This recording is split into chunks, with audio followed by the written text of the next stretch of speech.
Hi hello ನಮಸ್ಕಾರ ಸ್ನೇಹಿತರೆ. ನಾವಿವತ್ತು ಬಂದಿರುವಂಥ ಪ್ಲೇಸ್ ಬಂದು ತುಂಬ ಇಂಟ್ರೆಸ್ಟಿಂಗ್ ಆಗಿರುತ್ತೆ.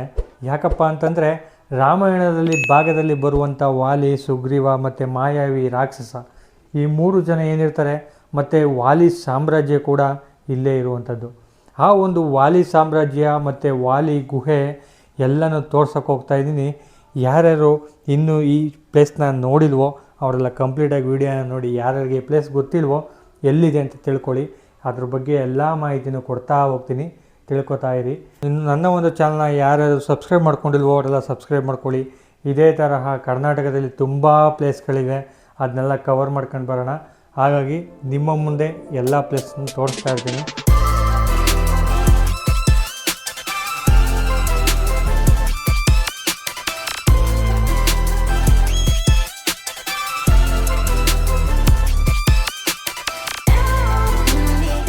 ಈ ಒಂದು ಪ್ಲೇಸ್ ಇರುವಂಥದ್ದು ಆನೆಗುಂದಿನಲ್ಲಿ, ಹಂಪಿ ಪಕ್ಕದಲ್ಲೇ ಆನೆಗುಂದಿ ಅಂತ ನೀವು ಕೇಳಿರ್ತೀರ. ಆನೆಗುಂದಿನಲ್ಲಿ ಈ ಒಂದು ಪ್ಲೇಸ್ ಇರುವಂಥದ್ದು. ಇಲ್ಲಿ ಏನೇನು ಕಾಣ್ಬೋದಪ್ಪ ಅಂತಂದರೆ, ನಾವು ಒಳಗಡೆ ಎಂಟ್ರಿ ಆಗ್ತಿದ್ದಂಗೆ ಪಾರ್ಕಿಂಗ್ ಎಲ್ಲ ವ್ಯವಸ್ಥೆ ಕೂಡ ತುಂಬ ಚೆನ್ನಾಗಿರುತ್ತೆ. ಮುಂದೆ ಬಂದರೆ ಒಂದು 500 ಮೀಟರ್ಸ್ ದೂರದಲ್ಲಿ ನಾವು ದುರ್ಗಾದೇವಿ ದೇವಸ್ಥಾನ ಕೂಡ ನೋಡ್ಬೋದು. ಇಲ್ಲಿ ದುರ್ಗಾದೇವಿ ದೇವಸ್ಥಾನ ಕೂಡ ತುಂಬ ಅದ್ಭುತವಾಗಿರುತ್ತೆ. ಬೆಟ್ಟ ಗುಡ್ಡಗಳ ನಡುವೆ ಈ ಒಂದು ದೇವಸ್ಥಾನ ಇರುವಂಥದ್ದು. ಇಲ್ಲಿ ನೋಡೋದಕ್ಕೆ ಟಾಪ್ ವ್ಯೂ ಕೂಡ ತುಂಬ ಚೆನ್ನಾಗಿ ಕಾಣುತ್ತೆ. ಆದರೂ ಮುಂದೆ ಹೋಗ್ತಾ ಇಲ್ಲಿ ನಾವು ಕೆಲವು ಭಕ್ತಾದಿಗಳನ್ನು ನೋಡ್ಬೋದು. ಅಲ್ಲಿ ಹರಕೆ ಕಾಯಿಗಳನ್ನು ಕಟ್ಟಿರ್ತಾರೆ. ಹಾಗಾಗಿ ಈ ಒಂದು ಪ್ಲೇಸ್ ಕೂಡ ತುಂಬ ಚೆನ್ನಾಗಿರುತ್ತೆ ಮತ್ತು ತುಂಬ ಭಕ್ತಾದಿಗಳು ಬಂದು ಹೋಗ್ತಾ ಇರ್ತಾರೆ. ಮತ್ತು ಈ ಒಂದು ಪ್ಲೇಸಲ್ಲಿ ಕೂಡ ಅನ್ನ ಸಂತರ್ಪಣೆ ಕೂಡ ಸಾವಿರಾರು ಭಕ್ತಾದಿಗಳಿಗೆ ಬರೋರಿಗೆ ಹೋಗೋರಿಗೆಲ್ಲ ಅನ್ನ ಸಂತರ್ಪಣೆ ಕೂಡ ನಡೆಯುತ್ತೆ. ಹಾಗೆ ನಾವು ಮುಂದೆ ಬರ್ತಾ ಹೋಗ್ತೀನಿ ಅಂತಂದರೆ ನಮ್ಮ ಎದುರುಗಡೆ ಕಾಣ್ತಾ ಇರುವಂಥದ್ದೇ ವಾಲಿ ಕೋಟೆ. ಇಲ್ಲೇ ವಾಲಿಯವರು ಸಾಮ್ರಾಜ್ಯ ಇದ್ದಿದ್ದು ಅಂತ ಹೇಳ್ತಾರೆ. ಈ ಒಂದು ವಾಲಿ ಸಾಮ್ರಾಜ್ಯ, ವಾಲಿ ಕೋಟೆಯನ್ನು ಇಲ್ಲಿ ನಾವು ನೋಡ್ಬೋದಾಗಿರುತ್ತೆ.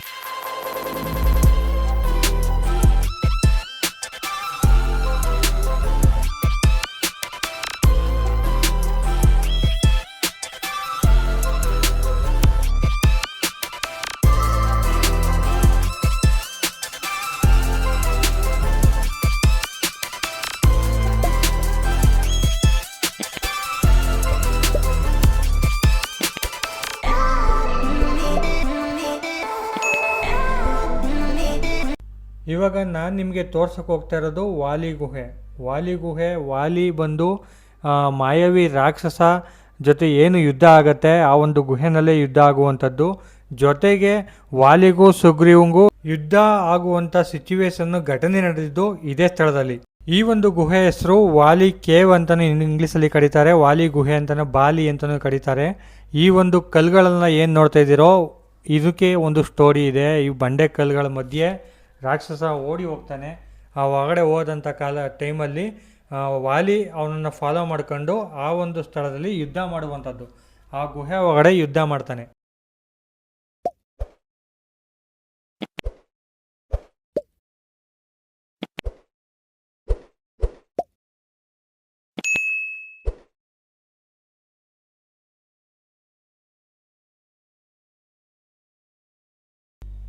ಈ ಗುಹೆಗೆ ಏನಪ್ಪ ಹಿಸ್ಟ್ರಿ ಇದೆ ಅಂತಂದರೆ, ವಾಲಿ ಮತ್ತು ಮಾಯಾವಿ ರಾಕ್ಷಸ ಇದೇ ಒಂದು ಗುಹೆಯಲ್ಲಿ ಗುದ್ದಾಡುವಂಥದ್ದು.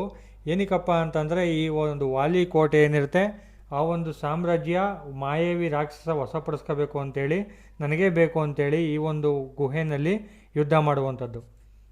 ಇನ್ನು ಎರಡನೇದಾಗಿ ಬರ್ತೀನಪ್ಪ ಅಂತಂದರೆ, ಯುದ್ಧ ಮಾಡುವಂಥ ಸಮಯದಲ್ಲಿ ಮಾಯಾವಿ ರಾಕ್ಷಸ ಸತ್ತೋಗ್ತಾನೆ. ಆದರೆ ಹೊರಗಡೆ ನಿಂತಿರ್ತಕ್ಕಂಥ ಸುಗ್ರೀವಂಗೆ ಒಳಗಡೆ ಏನಾಗ್ತಿದೆ ಅನ್ನೋದು ಯಾವುದೂ ಗೊತ್ತಿರಲ್ಲ.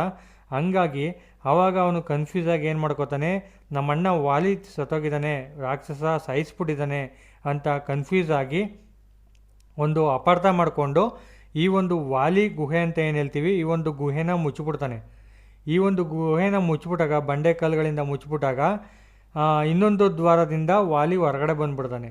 ಬಟ್ ಬಂದಂಥ ಸಮಯದಲ್ಲಿ ಈ ಹೋಗೋಕ್ಕಿಂತ ಮುಂಚಿತವಾಗಿ ಈ ವಾಲಿ ಸಾಮ್ರಾಜ್ಯ ಏನಿರುತ್ತೆ ಅದನ್ನ ವಾಲಿ ಸುಗ್ರೀವಂಗೆ ಹೇಳ್ಬಿಟ್ಟು ಹೋಗಿರ್ತಾನೆ.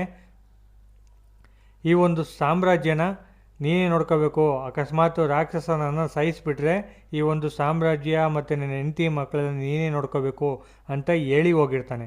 ಆದ ಕಾರಣದಿಂದಾಗಿ ವಾಲಿ ಏನು ಮಾಡ್ತಾನೆ, ಬಂಡೆಕಲ್ಲುಗಳನ್ನೆಲ್ಲ ಮುಚ್ಚಿಬಿಟ್ಟಿರ್ತಾನಲ್ಲ ಸುಗ್ರೀವ, ಹಂಗಾಗಿ ಇವನೇ ಬೇಕು ಅಂತ ಇವನೇ ನನ್ನ ಸಾಯಿಸೋದಕ್ಕೋಸ್ಕರ ಬಂಡೆಕಲ್ಲುಗಳನ್ನೆಲ್ಲ ಮುಚ್ಚಿಬಿಟ್ಟು ಹೊರಟೋಗ್ಬಿಟ್ಟಿದ್ದಾನೆ, ನನ್ನ ಒಂದು ಸಾಮ್ರಾಜ್ಯ, ನನ್ನ ಹೆಂಡತಿ ಮಕ್ಕಳ ಮೇಲೆ ಇವನು ಕಂಡು ಬಿದ್ದಿದೆ ಅಂತ ಹೇಳಿ ಅವನು ಅಲ್ಲಿಂದ ಇನ್ನೊಂದು ದ್ವಾರದಿಂದ ಹೊರಗಡೆ ಬಂದು ಆವಾಗ ಆ ವಾಲಿ ಮತ್ತು ಸುಗ್ರೀವಂಗೂ ಜಗಳ ಆಗುವಂಥದ್ದು, ಯುದ್ಧ ನಡೆಯುವಂಥದ್ದು. ಇದು ಈ ಒಂದು ವಾಲಿ ಗುಹೆ ಇರುವಂಥ ಹಿಸ್ಟ್ರಿ.